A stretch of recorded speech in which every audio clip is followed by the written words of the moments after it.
But Mario's coming back in. I feel like he's taking a page out of, Saban's book where he's building an amazing staff.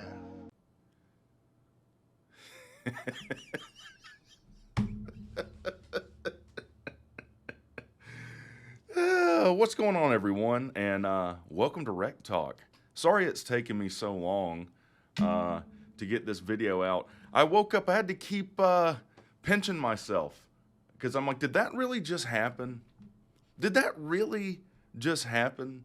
And before we even get into that, okay, all week, all I've been hearing from not all, but about 99.9% of them, which was their win probability right before they fumbled the ball with 26 seconds to go in that game.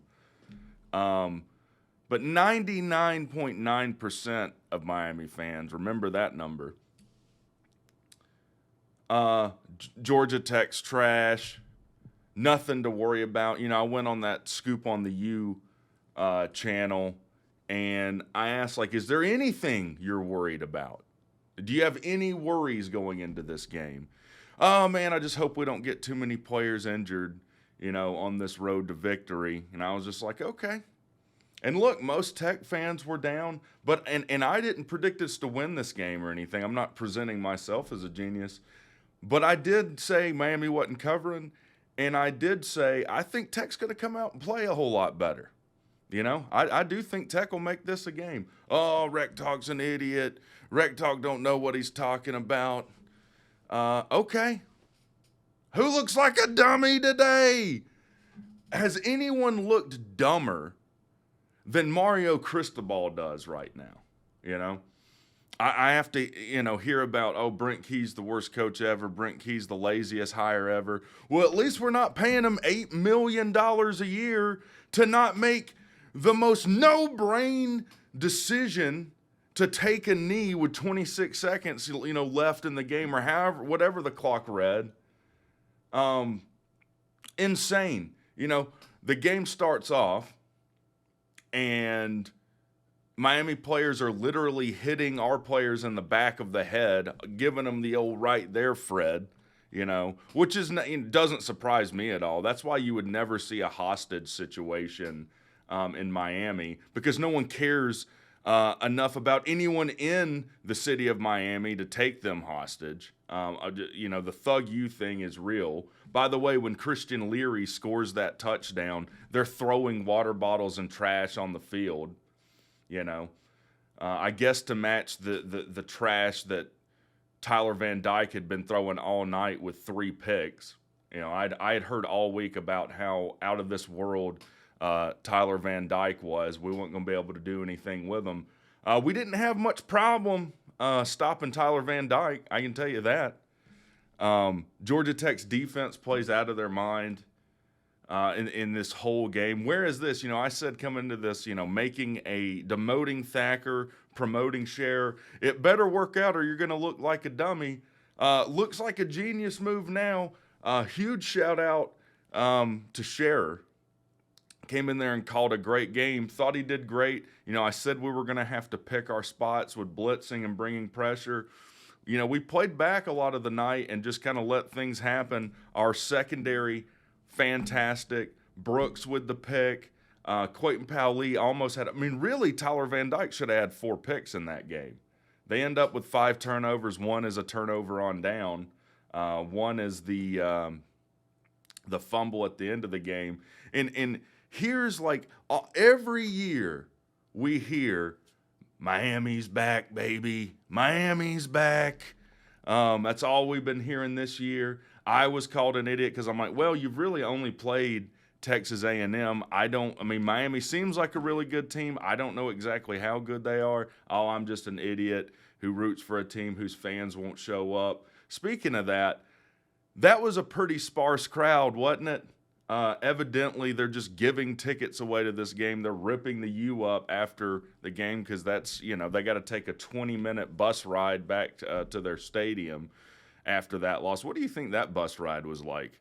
When you got to take a bus ride back from a home game after being a 3-touchdown favorite Brent Key, this is his third road win being a 3-touchdown underdog. He did it against Pitt last year. He did it against North Carolina last year. And now, we haven't won, in like 10 or 15 years? The last time we won in Coral Gables, I think, was Reggie Ball.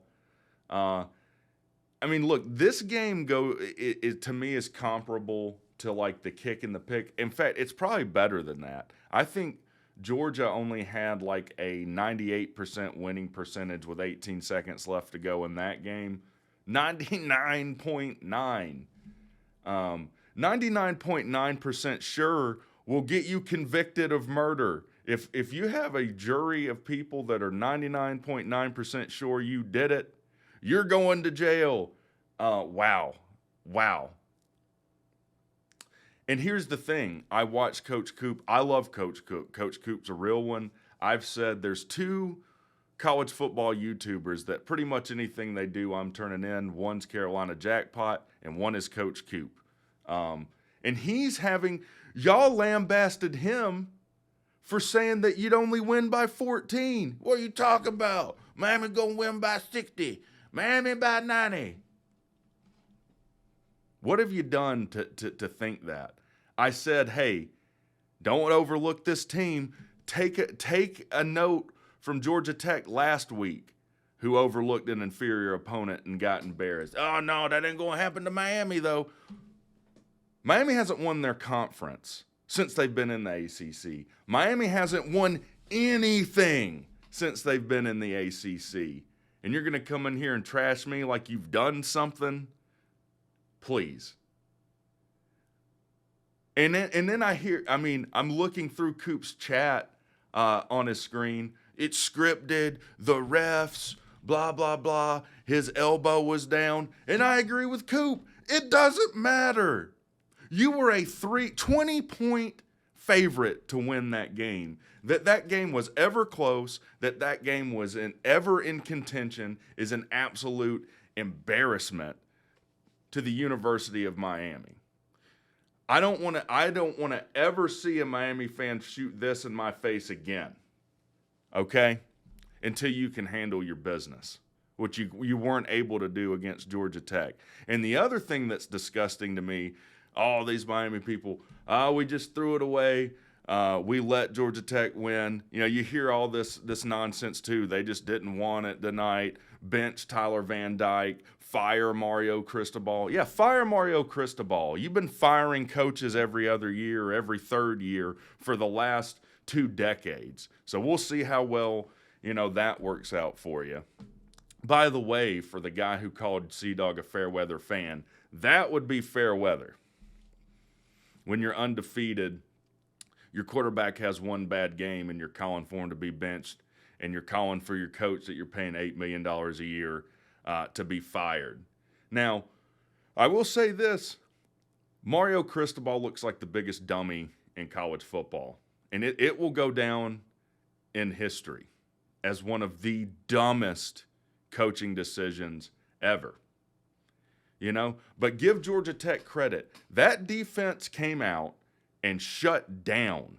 I feel like Negan. We came out with our Negan defense from Walking Dead, and we shut that shit down.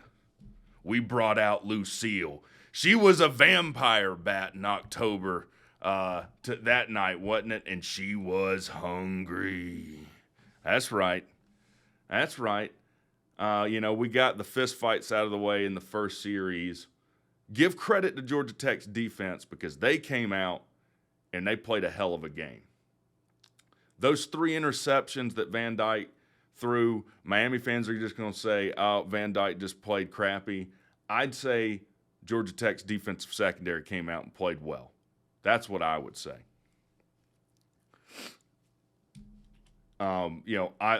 That's why it's taken me so long to get this video out, because I'm still in shock. So,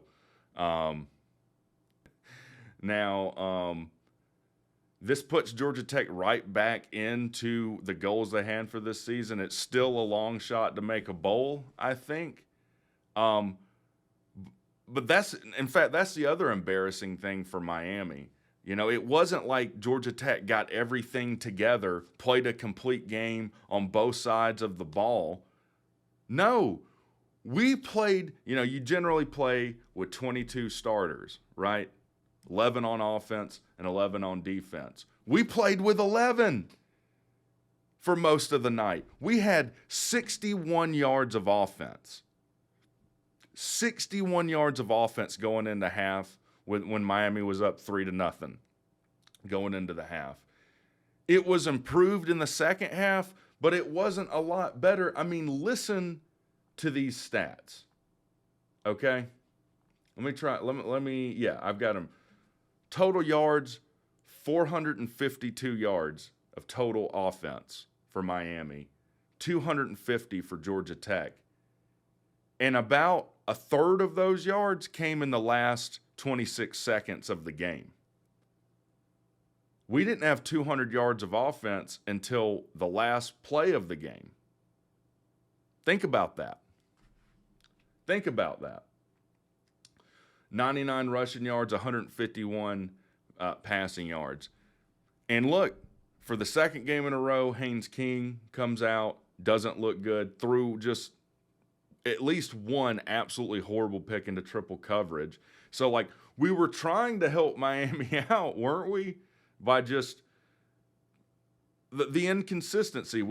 I've said this before. Tech will play their brains out on defense. Offense, we can't get anything going, and vice versa. So it wasn't like, you know, we played a complete game and beat Miami. We really played with 11 and beat Miami all night. I don't know really why we decided to play with 11, but we did. And we made kind of our own curious decisions, right? Like, I love Zach Pyron.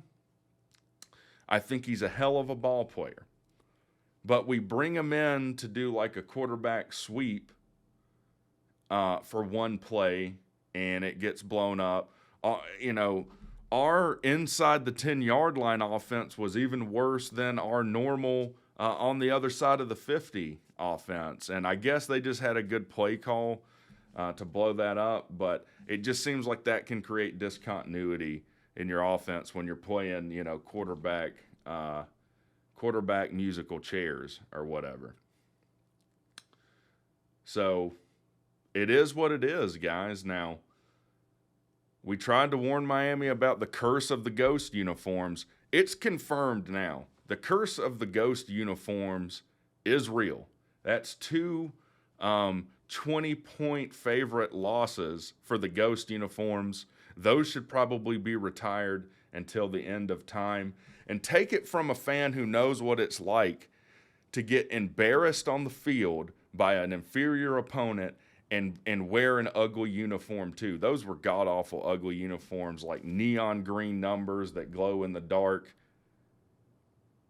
Boy, loss hurts even more when you're wearing a silly clown outfit to get pushed around in, doesn't it?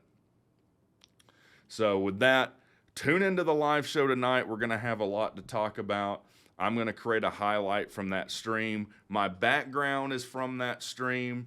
Yeah, I took my shirt off. I bashed the microphone into my head because Lord knows WreckTalk needed something to be excited about. So y'all look out for that. Y'all have a good one. And if no one's told you today, WreckTalk loves you.